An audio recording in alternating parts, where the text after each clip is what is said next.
Armando Ruiz. Welcome to the podcast. How are you? I'm doing really, really well. Thank you. That's awesome. Let's start with some icebreaker questions. Coffee or tea? Coffee. Do you drink 100%. it cream and sugar, black? What's your favorite way to take caffeine? Cream and sugar, vanilla cream. There you Vanilla go. Not cream. sugar, but let me see. What's the yellow packet? Splenda. Yeah, whatever it Yeah. is. It depends on what restaurant you go to, but it's always yellow. That's a good one. All right. What's your go-to prayer? I think, Hail Mary, full of grace, the Lord is with you. Blessed are you among women, and blessed is the fruit of your womb, Jesus. There you Holy go. Mary, Mother of God, pray for us sinners now and at the hour of our death. Amen. Glory be to Amen. the Father, Son, and the Holy Spirit, as it was in the beginning, is now, and ever shall be, world without end. Amen. Oh man, That's that's a it. good combo. Yeah, it's complete. I think. Yeah. You can't go wrong with that. No, not at Um, all. what saint would you like to have a drink with? Probably none of them. But who would I like to sit down and talk with? There we And go. I think probably St. Francis Xavier. Okay. And only because they say that the tradition is that he baptized more than 1 million people. And you think about that, calculate that. If you do the math on that, you go like, okay, say he becomes a priest at age 25, Okay. and then he's a priest. Well, from what I understand, he died, let's say 45 around that age. So 20 years as a priest. If you're baptizing 1 million people, then you've got to be baptizing 50,000 people a year, That's a lot. isn't that? That's a Isn't that? huge average. His Yeah. numbers were off the Did, charts. If did he do we it were like gonna do as a baseball group? cards. Well, Yeah. I don't know, but it doesn't matter. Even if he did it as a group, it's like 50,000 in a year. You're talking about, 52 weeks, you're talking about maybe 10,000 people a week. That is a lot of people. That's a lot Yeah. of people. You're Yeah. absolutely right. That's pretty That amazing. means you got to be Now I want to moving. learn more about. Yeah. Yeah. You got to be moving around. You got to be, even to get to large groups to baptize them, they'd have to trust you as a large group. That's harder to Mhm. do than individuals. I bet. Yeah. Yeah. That's interesting. 100%. That's a great fact. I didn't know that about him. Yeah. So I think it would be really, really fascinating to sit down and go like, okay, How do you let's do talk. this? Yeah. Nice. Last one. Does pineapple belong on pizza? I'll give you a little story on that. We were one time in a missionary house in Birmingham, England. We had a missionary house there for years. Mhm. And it was, we were all jet lagged. So it's like, found a pizza place that was open at 2 a.m. in the morning. And we go like, okay, who wants what? There was like 5 Americans and 1 Latin American person. And he wanted el hawaiano. And we wanted pepperoni and pizza. We go like, okay, let's go. We ordered it. We get there. We get back to the, get there, pick it up, and then get back to the missionary house. Everybody's hungry, ready to go. We open up the boxes, and They are all had Hawaiian pizzas. the large pizza for the 5 people was hawaiano, pineapple on pizza, and the small one for 5 people is pepperoni. We wanted to, I think that was the answer. Pineapple does not belong on pizza. There you go. Yeah, it divides people for sure. Yeah, totally. Yeah. Just like the topic that we're going to talk about. But before we get into that, for those that don't know you, Armando, can you give us a little bio about yourself? Yeah, God blessed me to be able to enter the legislature when I was a very young man. I was 25 years old when I got elected. You think the youngest Latino ever elected in the Arizona legislature. Mm-hmm. Oh, nice. Spent 8 years in the House. Spent 2 years in the Senate, and then I worked 2 years under Republican governor as an executive assistant,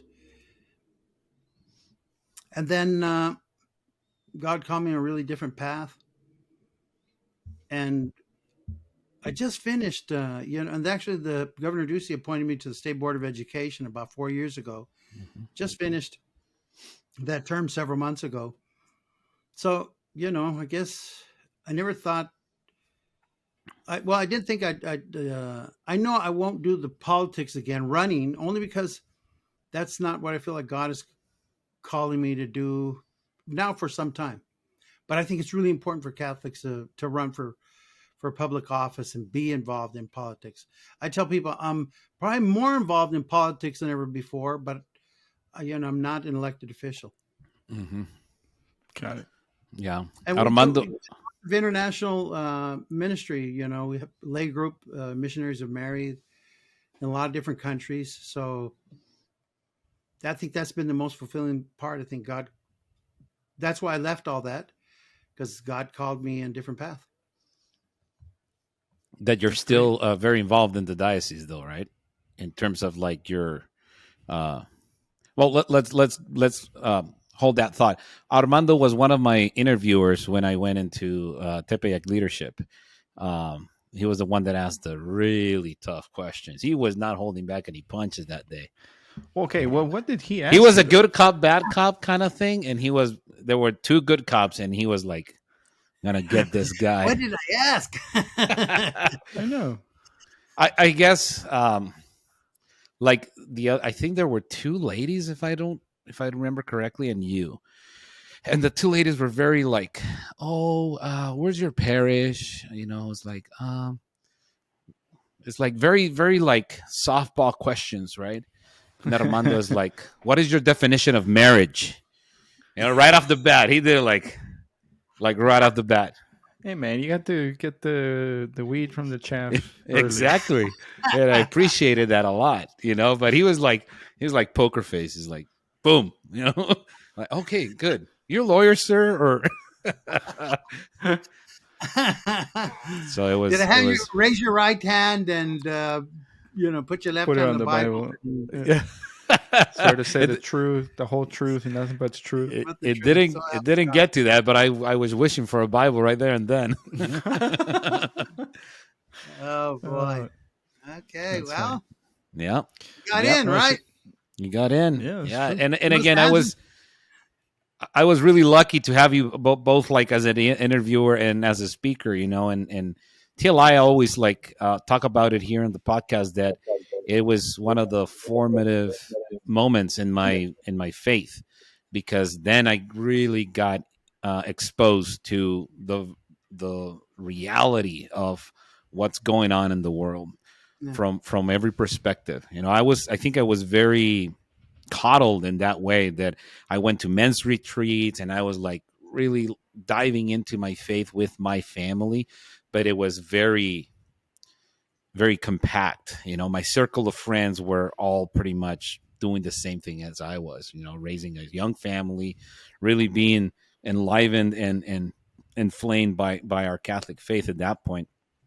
Then when it came the time to go to TLI and started listening to the different topics and the different talks and people like yourself with like vast expertise in all these different areas, it was really eye-opening.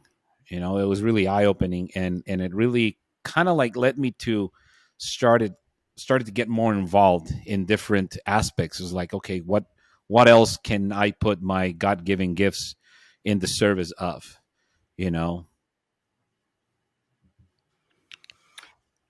Well, I think that's why I think we have to ask the hard questions. Mm-hmm. As Catholics, and it's okay to ask the hard questions, and we should be not in a I think an unpleasant way, not in an unkind way, but seeking the truth. Mm-hmm. And truth sets us free. Yeah. Well, that's what's going to be kind of like the topic for today, and one of those things that we were very exposed to when we were doing some of those sessions was the reality of the political landscape. Right? It is said that at a dinner party, you should never bring up politics or religion. So we're going to break both of those rules here tonight because we're going to talk about exactly that. So it's obviously no surprise that politics right now, our country is very divided when it comes to the political landscape. And us having you over in the podcast is not meant to sway people one way or another, in terms of like where they stand. It's about trying to talk about these issues as Catholics. Our intention of having you on is to get people informed. With the upcoming midterm elections, I think people need to get informed and exercise their right to vote and responsibly, right? Not just go and do it nilly-willy. Both Walter and I became citizens recently, and I think I've been a citizen for like 2-3 years now. And Walter, it's a little newer, but we're both 7 pretty months. much, we're both pretty much rookies, And when it comes to this is going to be your first election, Walter. You participated. Wow. Yes. Hopefully, it's. There was a mix-up with my application for registering as a voter, so I don't know if it's going to get in time for me to vote in the midterm, but hopefully. Yeah. But we were both very in tune with how things run. Yeah. Now, now when all the packets come in the mail of like the voter guide and all that, it's like, well, guess I have homework now. I mean, not that I didn't read them before, but I was like helping my wife with those like difficult questions, like who do you vote for? Mm-hmm. What does this person's agenda is? What this other candidate's agenda is? And I think especially coming from Mexico and living in the States for now 10 years, I always thought that getting involved in politics was not something that we should do as Catholics, but Bishop Olmsted with Catholics in the public square, it's kind of like the answer to that question that I had, that I guess it was like a wrong presupposition of we shouldn't be involved because of the division of church and state, which is not what I thought it was completely. So I guess, yeah. Well, let's tackle that terminology, Yeah. the separation of church and state, and where it comes from. It comes from Thomas Jefferson, and interestingly enough, you're never going to see that language in the Constitution. It came out from a letter that he wrote. He wrote it to a Baptist church. I think it was a Baptist church. It was a church group that had gathered, and in that letter he makes that reference, the separation between church and state. But you're not going to see that in the Constitution. In Constitution, basically, it's like you have the first, I think, 7 articles that tells you here's the structure of the government.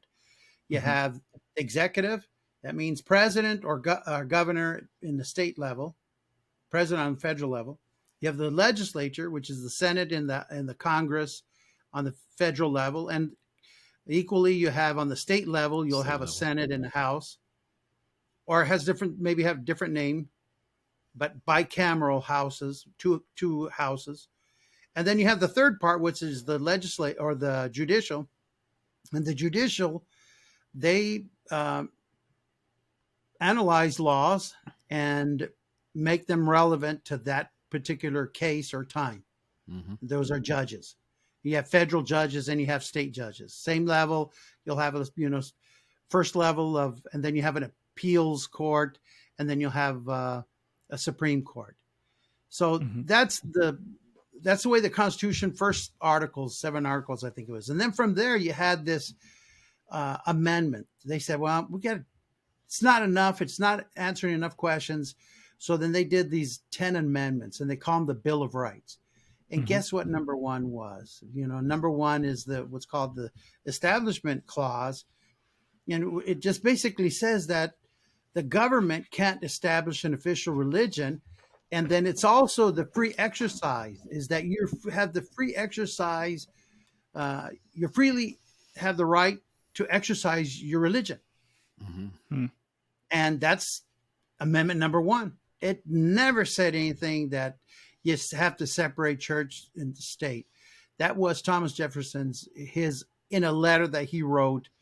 Um, so I think sometimes what happens is that people confuse them and say that's in the Constitution. It's not in the Constitution. Mm. Well, that's a very interesting distinction, because I feel like that's the argument that gets thrown around the most when someone tries to talk about maybe something that is a moral issue that has a let's say, I don't know how to put it in better words, but let's say that there is a guidance from the Catholic Church on a moral teaching that we are trying to have in a society to be something that is followed. It's not necessarily that we are asking everybody to be Catholic and go to mass every Sunday, but it is something that is of for the good of the society, and it's a moral, and it's a good moral thing to do as a society. Then it doesn't matter what religion you practice, basically. Yeah. Mhm. So why would somebody tell you, hey, separation of church and state? Why would somebody tell you that? No, because you may be voicing your opinion on a matter that, like a school or something. Well, they shouldn't be doing the. Uh, They shouldn't have drag queens in the classroom. or no, or maybe It's not the morally right. Or yeah, abortion is a quick one that is going to get you into that separation of church and state, when like people yeah. should decide it's their body, their choice, right? As a classical one that Well, you're going to say. yeah, and you're hitting on it. Both of you are hitting on it. It's when when someone disagrees with you and they don't want you to talk anymore.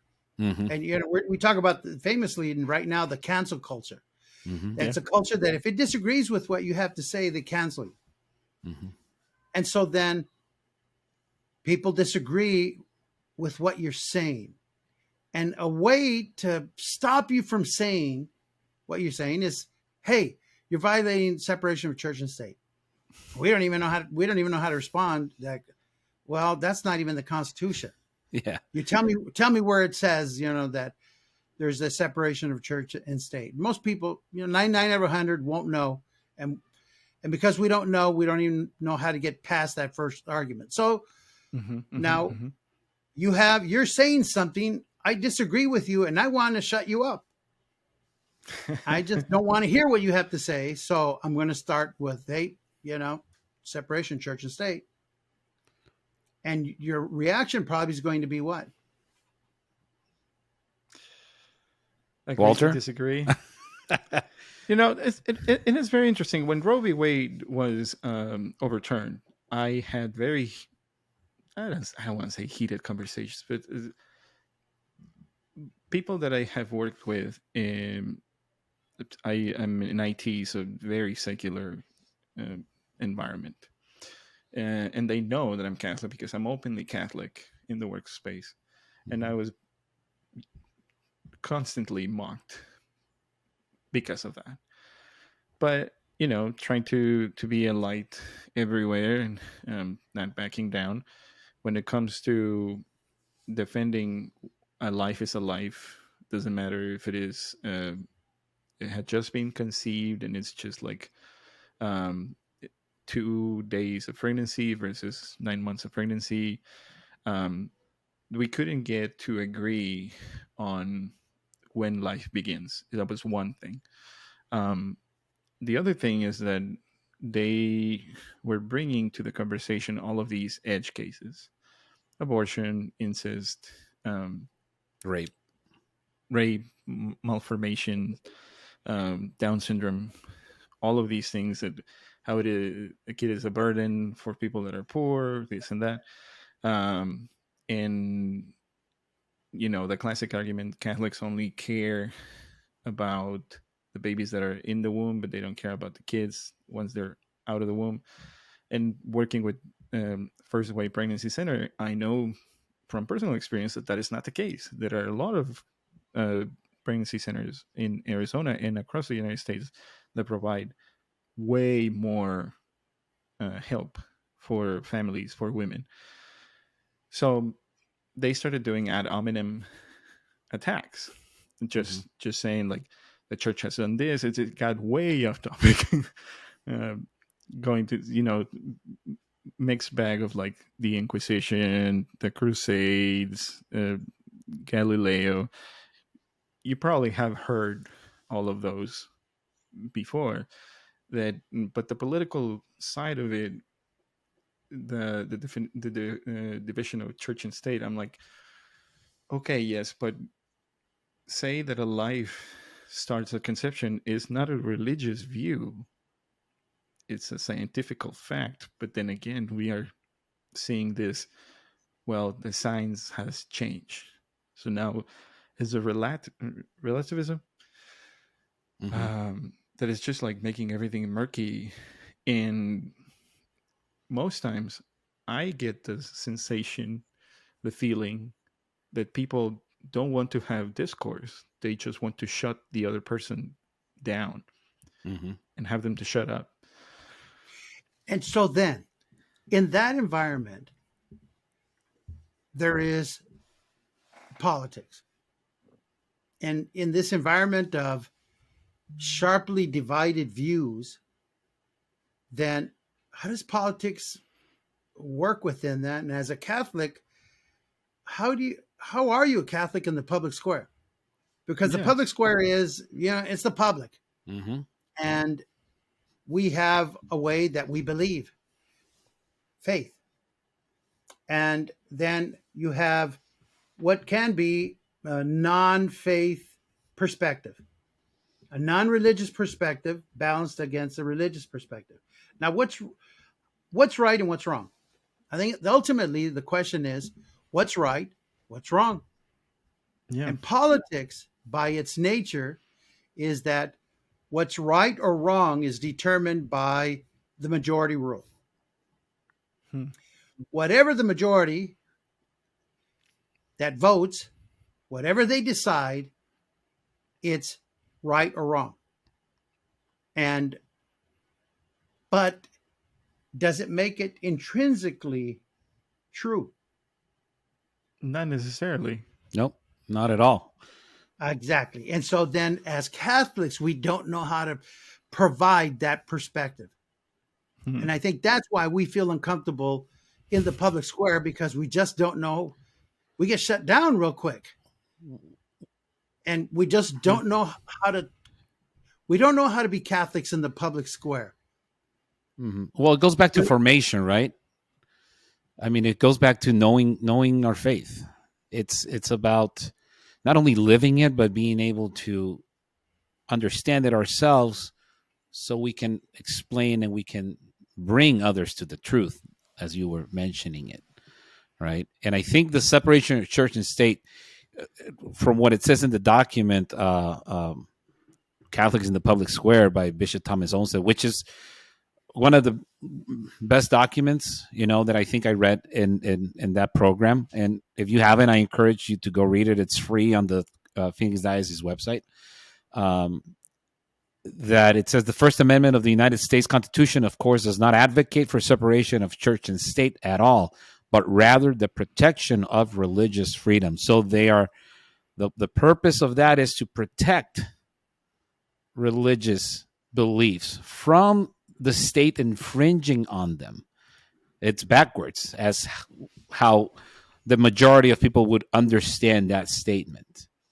And I think that's a blanket statement because they'll just like throw it out there hoping that you don't know what the actual truth is. Yeah, Bishop, he referenced in that the document Lumen Gentium. And Lumen Gentium. People of light. And I know I'm probably saying that incorrectly, but we're supposed to be light to the world. And if we're supposed to be light to the world, ask yourself, why? Why am I supposed to be light to the world? Because we're called to be holy. In that document, it says, lay people, we're called to be holy. And so then the next question is, so what is holy? Hmm. What's right and what's wrong? And in this world where it seems like what is right is wrong, and then what is wrong is right, well, how do we navigate through that? Yeah. And how do we arrive? What is truly right and what is truly wrong? And because we don't, because there's a lack of formation, and I would say, all the way through, not just among lay people, but I think even, I think in catechism, I think Mm-hmm. in church circles, we don't put enough emphasis on, formation and knowing what is right, challenging ourselves. What's right? What's wrong? And in that challenge of what is right and what is wrong, and not being afraid to go into a world that's going to challenge you. All your friends, Walter, when they tell you, hey, Let's the pick on the church is wrong. Catholic. Well, yeah, well, let's pick on the Catholic. Now, so how do you respond to that? Mhm. And we don't know how to respond to that. And it's, for me, I always try to go back to what the roots. If I'm going to be a Catholic in the public square, so what is politics? Well, politics is, it's the art of influencing others to do what you think is right. Hmm. And so then I have to have a knowledge of what's right and what's wrong as a Catholic. And the church, we have to do a better job in catechesis. What's right? What's wrong? And What's why, sin? right? And well, why? Because we're meant to be holy. Why am I meant to be holy? Because I'm a child of God, created in the image of God. God is holy. And if I'm created in the image of God, then he wants me to be holy. And so, okay, so what's holy? What's sin? Sin is the obstacle to that. And if there's a good catechesis, now I can be an effective Catholic in the public square. Mm-hmm. If you have poor catechesis, you know what? Better be quiet. Be a bad Catholic in the public square, because you're going to do more damage. Oh They'll my say goodness. dumb stuff like, well, I'm a really devout Catholic, but I really strongly support abortion. Mm-hmm. That doesn't make any sense. Yeah, I was going to make that it's point that contrary. how do you?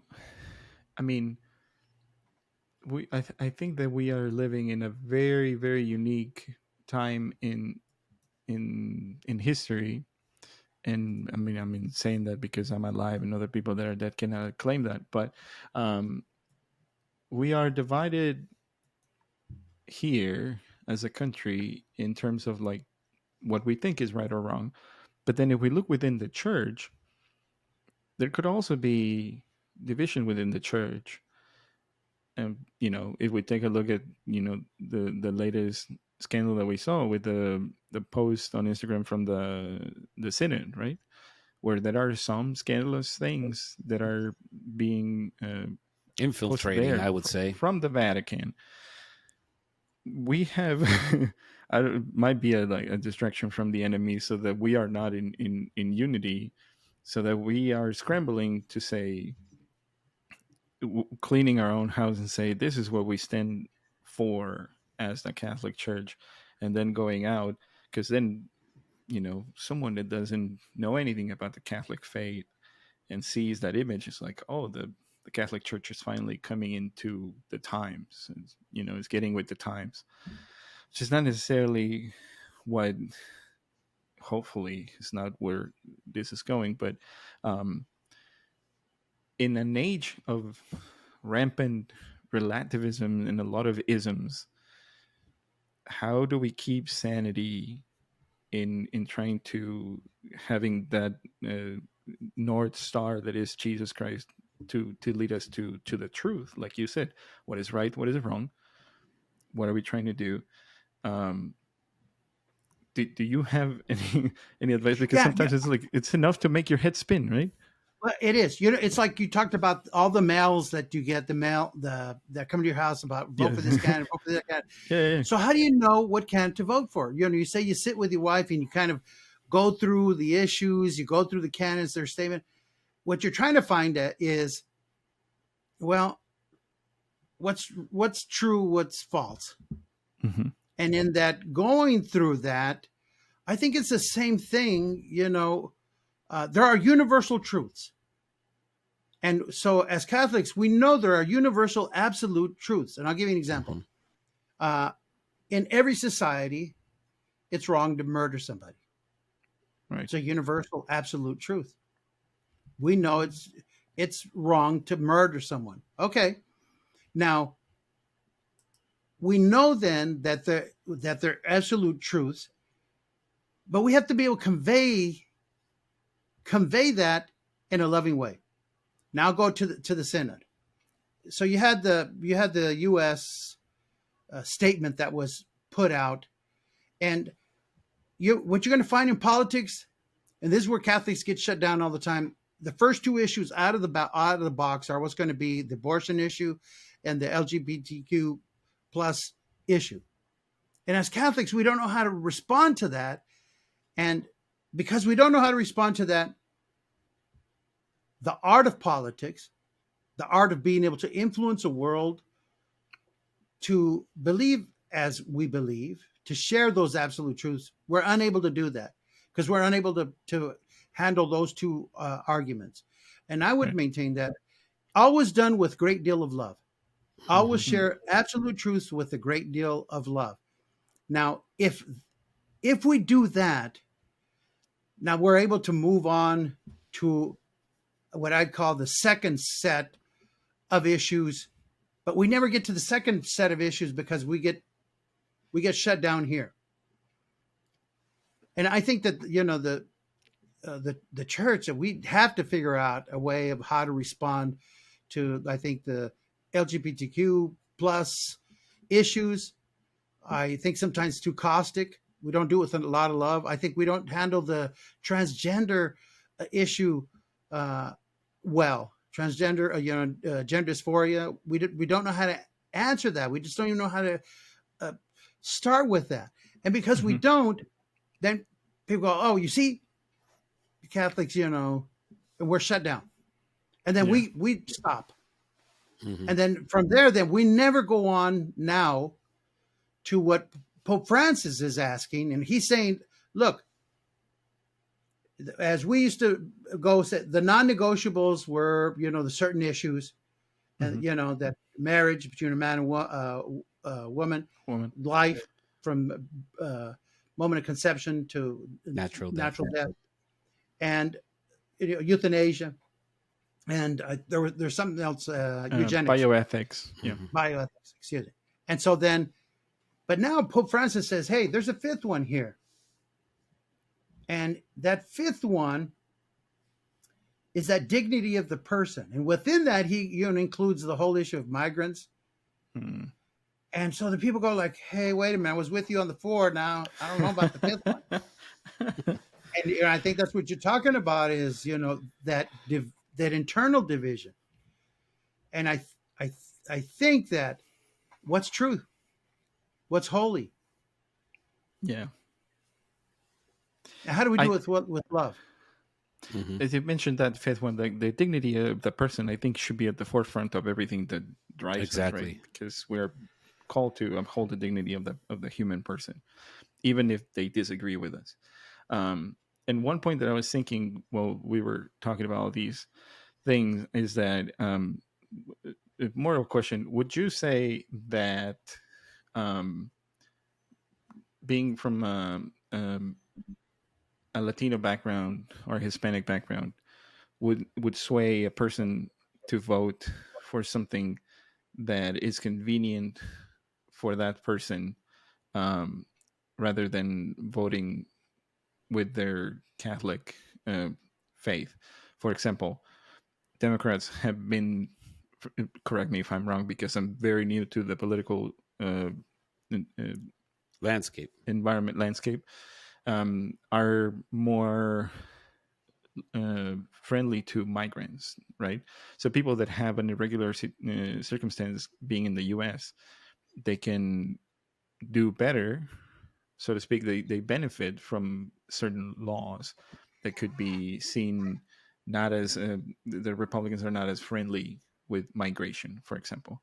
and that can lead people to to not have sight over what is like the one non-negotiable that is at the top of all others, going to be life.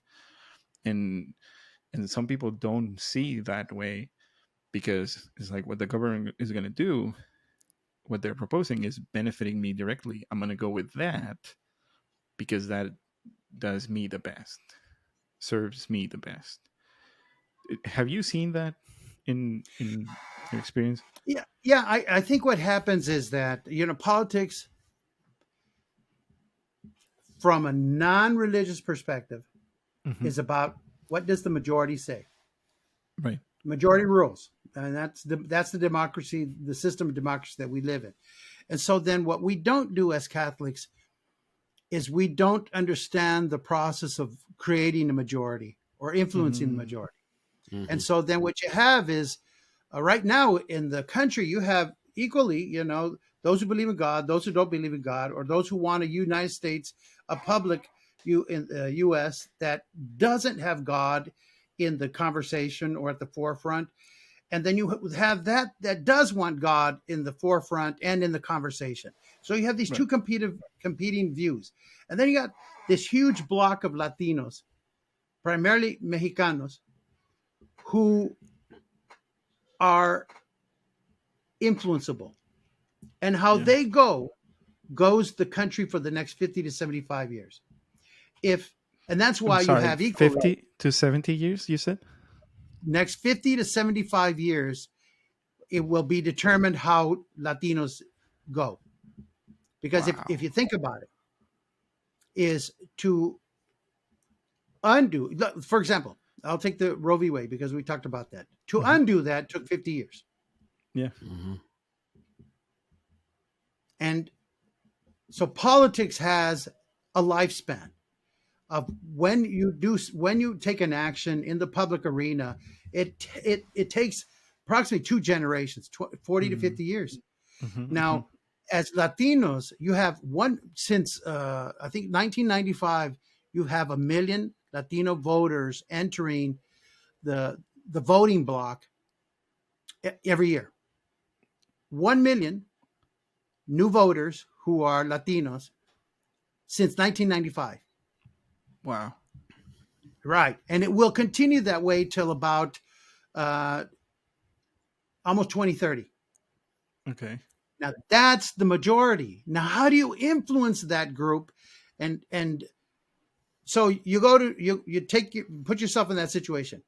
On one hand, you have one party that says, "Hey, you guys are bad at, we got the border, we got to build higher walls, all this, because you guys are really bad for society."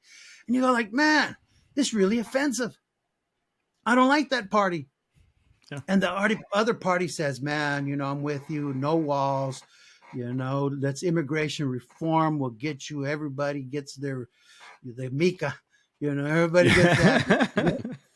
And we'll promise the residency for everybody's citizenship. Don't worry, man, Oh, by the way, though, but, you have to accept our definition of life, and you have to accept our definition of what marriage is, and then what can be taught in schools.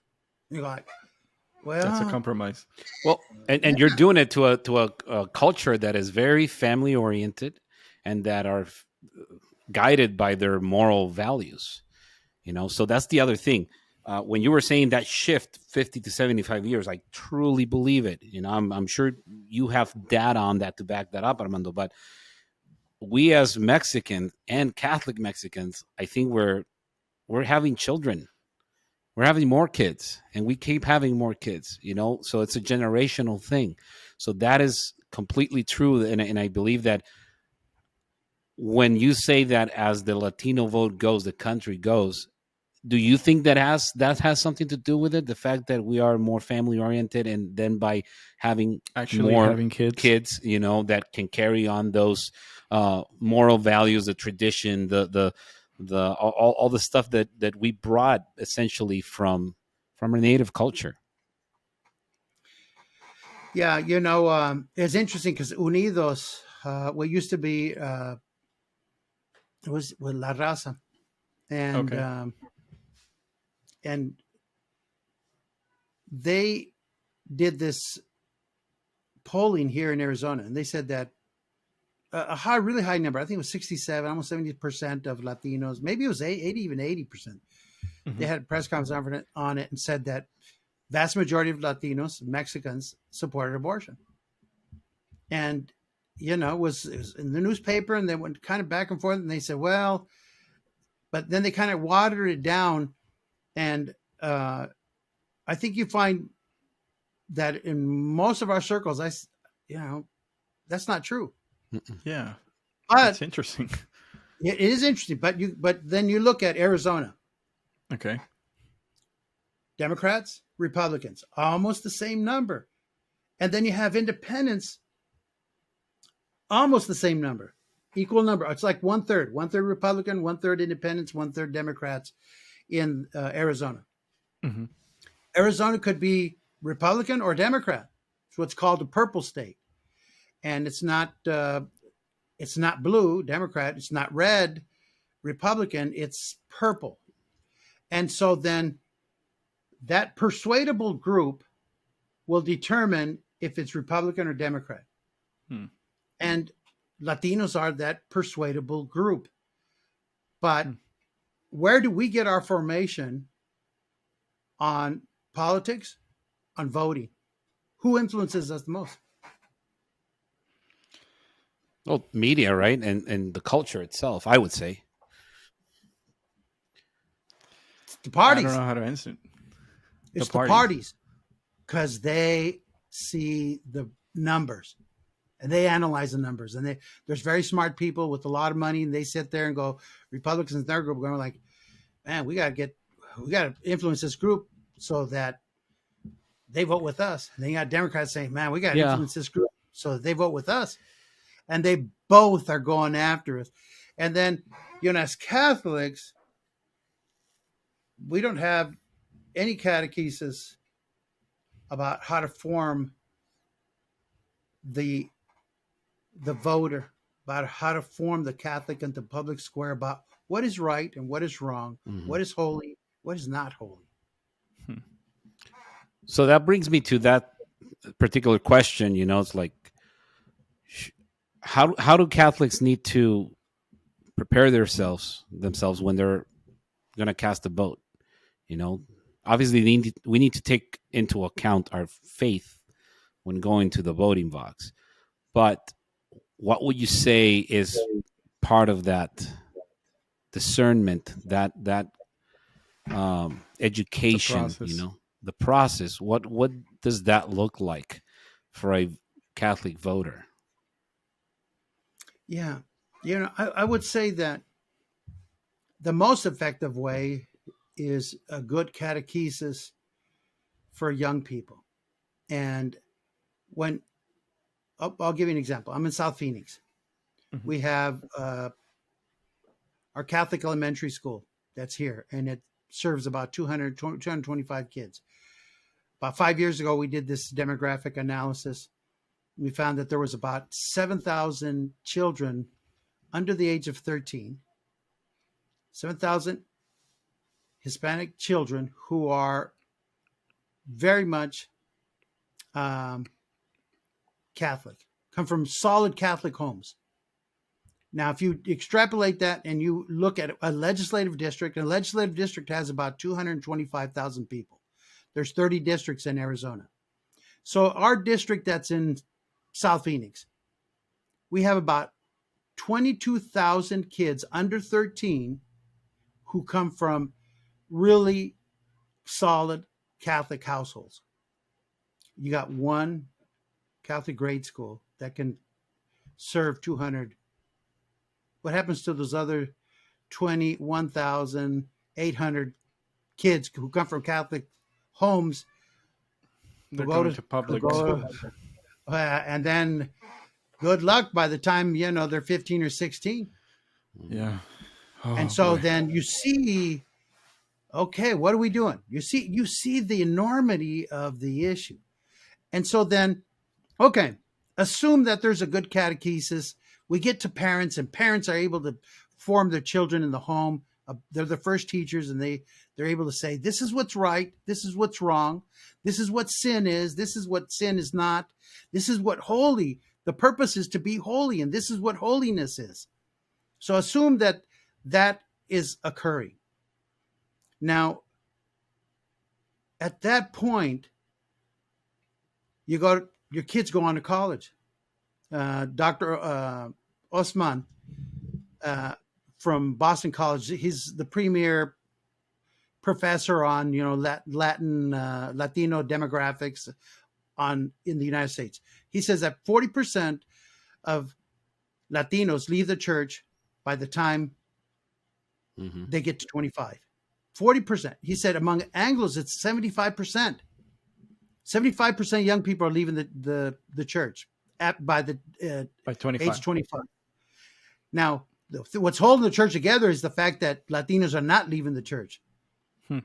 So then, lesser rate, 40%, lesser rate. So now you see all these kids in elementary we're not getting to. And then we see even those we do get to, 40% are gone after age 25. And then how do we influence the majority? How do we influence a world, in the world of politics, when we're not catechizing, when we're not evangelizing? Yeah. So how do we vote? And, I think it's, first of all, be active, evangelize and catechize. Don't wait just for election year. Be familiar with the issues and always in your home. Evangelize and catechize. Teach about the faith and then also spread the faith. And don't be ashamed to do that. That's the public square. First in your household. Do that and do it all year long. And then secondly, teach teach discernment. And discernment is the ability to pray and to seek truth. Discernment is about studying the candidates, studying the positions, studying what are the propositions that are on the ballots. And that's a good discernment. One technique that I use is I take this extreme and I go like, you can say, abortion is good. Wow, that's crazy. But that's an extreme, isn't it? Yeah. And then you can go to the other extreme, goes, abortion is bad. And then you look at the arguments and you try to hone the arguments. And as you move forward ahead, you bounce the extremes from one end to the other up to the point that you come to a final decision. And if you do that, you've done a full fleshing out of the issue. And I'm just taking abortion as one. Maybe you take another one. A couple of years ago, the Marriage Equality Act. Is it good? Is it right? Is it wrong? And then you bounce the issues. And that's why, Walter, you got to take the heat, from your friends when they're because what you're doing is you're discerning. It's, in the fire, but you're discerning. But you're going to come to a conclusion. And the more fire, the better the conclusion, the more intellectually solid your decision or your final outcome discernment is going to be. And so then evangelize and catechize in your home. Secondly, inform yourself and pray and discern. Start the discerning process. And discernment is honing the conscience. I always like that in Proverbs, there's this saying that says, as iron sharpens iron, so does one man form another. Yeah. Sharpen another. And so then it's that discernment, that prayer, that challenge of the world against us so that we come to this final conclusion. And when we do that, you'll be absolutely solid in the decision that you've made. I like it's like making steel man arguments for what you are defending when it comes to the faith. I like what you said about the non-negotiables too. I think that's a good combination of tools, the four that you mentioned, plus knowing the non-negotiables, and yes, definitely knowing who is running, who can you vote for, just And I'm a Democrat, by the way. So it's like this really weird thing because people okay. hit me up all the time going like, "You're a Democrat," and I am, but I'm in that public arena and I'm duking it out, and I am challenged constantly. I always wear my cross, by the way. I always wear my cross, and it's not to brag about who I am, but it's to remind me who I am, Mm-hmm. Hmm. and so I get challenged all the time. It's like walking out into the gladiator arena and Yeah, knowing yeah. that you're gonna have somebody else come at you. That's okay. Yeah. Okay, that made me think of another question. So I haven't gone too deep into learning about Catholic social teaching, and all these other aspects that could be related, kind of in the same spectrum of what politics would be and what is the church's point of view on that. But it is my impression that not everything that the Republican platform stands for aligns with church teaching, and not everything that the Democrat platform proposes is aligned with Catholic teaching. There's like a there's some things that align with Catholic teaching in the Republican platform, and some things in the Democrat platform that align with Catholic teaching. So how do you discern whether, because it's a two-party system, right? Mexico Yeah. is like a multi-party system, so that was one of the first things that I had to navigate. Um, well, now that is the first time that I'm going to vote, as to there is not a black or white differentiation in as to this is the Catholic Party or Yeah. the other. No, there's not. Essentially, is there such a thing as the lesser of two evils? Is it? Huh. Is there? Well, I think first of all, I'm a Catholic first, and then I'm a husband, I'm a dad, I'm a grandfather. Those are my identities. Mm-hmm. And then after that, down in the list is I'm a Democrat. Mm-hmm. And I think, Walter, what you said is it's important for us to understand the political system. And in the political system, I'll give you this little diagram here. I don't know if it shows it or not. Do you see that bell-shaped curve? Yep. Yep. In that bell-shaped curve, this is politics in the United States. And the whole idea is it's 51%. Here it's winner, majority rules. So it's 51%. Whatever they decide on the issue, that's the law. Right. Okay. Now, how do you get to the 51%? Here we have what are called primary races. And in the primary races, those who are on one end of the bell-shaped curve, Mm-hmm. they, Republicans will be on one side, Democrats on the other. And so Republicans run against each other here. And what you have is when you have a tendency for the winner to move in these extreme positions over here. Mm. And you have to. If there's 5 candidates in here, all you have to do is win 51% of 50%. Mm-hmm. All you have to do is win 26% of the vote. And if there's 5 candidates, all you got to do is win like 12% of the vote. And how do you get 12%? Usually you go to the extremes. Whoever talks the most extreme usually wins, whether it's Republican or whether it's Democrat. And then it's said that the general, which we're now going to go to, that the candidate who moves quickest to the center in their messaging usually wins. Huh. And that's what you see is that you see, the candidates now quickly trying to move to the center. And then that's where you try to go like, what do they really stand for? Mm-hmm. Yeah. Because they were saying something before in the primary. Now they're saying something different in the general. Mm-hmm. And that's where the That's why discernment we comes have to in. pay attention. Yeah, and I think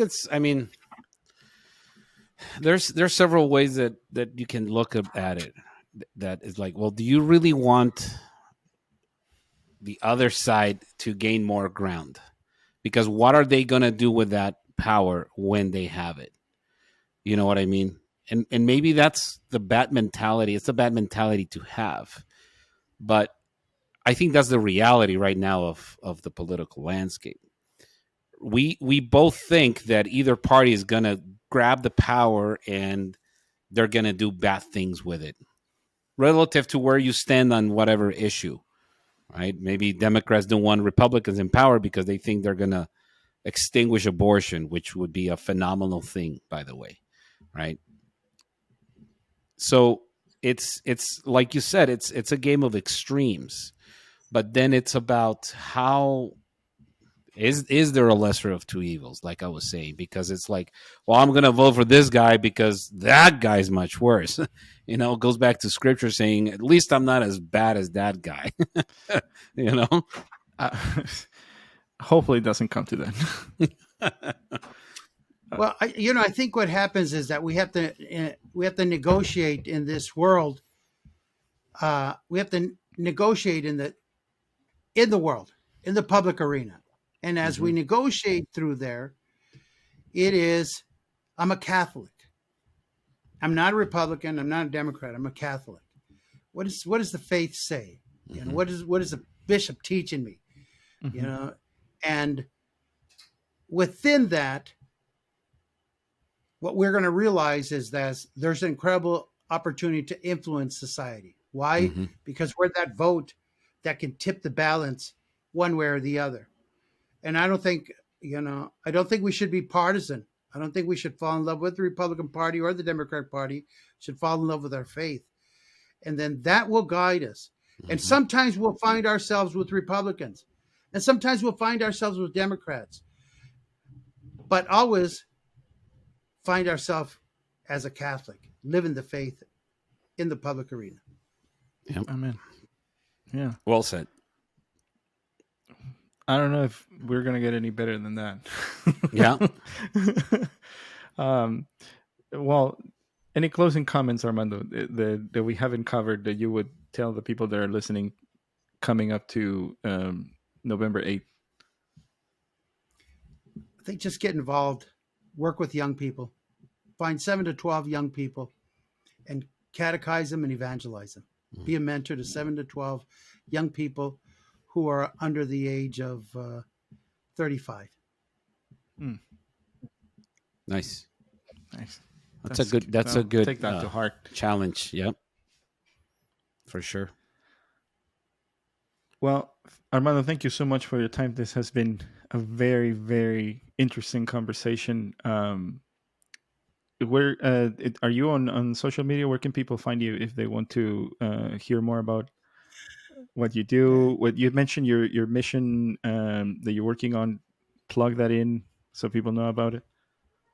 Yeah, we I belong to a group called Missionaries of Mary, and we've been working on this project called Guadalupe Project, and it's a 10-year. In 10 years, we're going to celebrate the 500th anniversary of the apparition of La Virgen Guadalupe, and so what we're working on is getting more people back to Mass, and teaching them about the Mass, about the Eucharist, and the need for that, and that's really working with families, working with prayer groups, parishes, anybody who's interested, and that's really where the bulk of my work is at.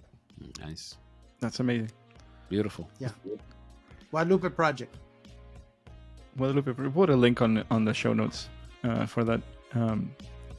Well, once again, thank you so much for your time. For everybody else at home, go to direct.me/Barbatus to know more about the podcast. And we will see you next week. Bless us, Alanis Casey. Pray for us. Until the next time.